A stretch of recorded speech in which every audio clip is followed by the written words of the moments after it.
Bismillahirrahmanirrahim. Assalamualaikum warahmatullahi wabarakatuh. Perkenalkan, nama saya Fajar dari kelas E. Saya di sini akan mempresentasikan tugas bahasa Indonesia yang temanya komputer dan jaringan. Yang pertama ada pengertian komputer dan jaringan. Pengertian komputer. Komputer adalah peralatan elektronik yang menerima masukan data, mengolah data, dan memberikan hasil keluaran dalam bentuk informasi, baik itu berupa gambar, teks, suara, ataupun video. Dan selanjutnya ada jaringan. Jaringan adalah kumpulan sel yang mempunyai bentuk dan file atau fungsi yang sama dan tertentu yang berdasarkan kemampuan regeneratifnya terdiri atas jaringan yang dapat pulih kembali dan jaringan yang tidak dapat pulih kembali. Ada konsep jaringan. Yang pertama ada LAN atau Local Area Network. LAN adalah jaringan komputer yang jaringannya hanya mencakup wilayah kecil seperti jaringan komputer kampus, gedung, kantor, dalam rumah, sekolah, atau yang lebih kecil area terbatas hingga kurang lebih 100 mikrokomputer atau PC terdapat fasilitas Office Automation. Yang kedua ada MAN. MAN atau Metropolitan Area Network.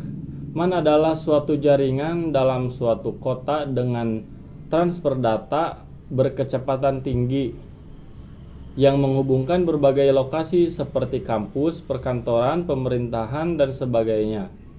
Jaringan MAN adalah gabungan dari beberapa LAN. Jangkauan dari MAN ini antara 10 hingga 50 km. MAN ini merupakan jaringan yang tepat untuk membangun jaringan antar kantor-kantor dalam satu kota, antara pabrik, instansi, dan kantor pusat yang berada dalam jangkauannya. Yang ketiga ada WAN atau Wide Area Network. WAN adalah jaringan komputer yang mencakup area yang besar. Sebagai contoh yaitu jaringan komputer antar wilayah, kota, atau bahkan negara. Atau dapat didefinisikan juga sebagai jaringan komputer yang membutuhkan router dan saluran komunikasi publik. Selanjutnya ada sinyal analog dan digital. Sinyal digital merupakan hasil teknologi yang mengubah sinyal tersebut menjadi kombinasi utama bilangan 0 dan 1 untuk proses informasi yang mudah, cepat, dan akurat. Sinyal tersebut disebut sebuah bit. Sinyal analog merupakan pemanfaatan gelombang elektromagnetik. Progres pengiriman suara, misalnya pada teknologi telepon, dilewatkan melalui gelombang elektromagnetik. Jadi kesimpulannya, jaringan berfungsi untuk berbagi sumber daya yang dimiliki dan untuk berkomunikasi secara elektronik. Telekomunikasi merupakan pertukaran informasi antara dua pihak, yaitu pihak pengirim dan pihak penerima, di mana terdapat jarak di antara keduanya.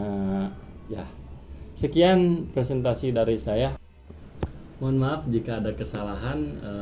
Billahi wa taufiq wal hidayah. Wassalamualaikum warahmatullahi wabarakatuh.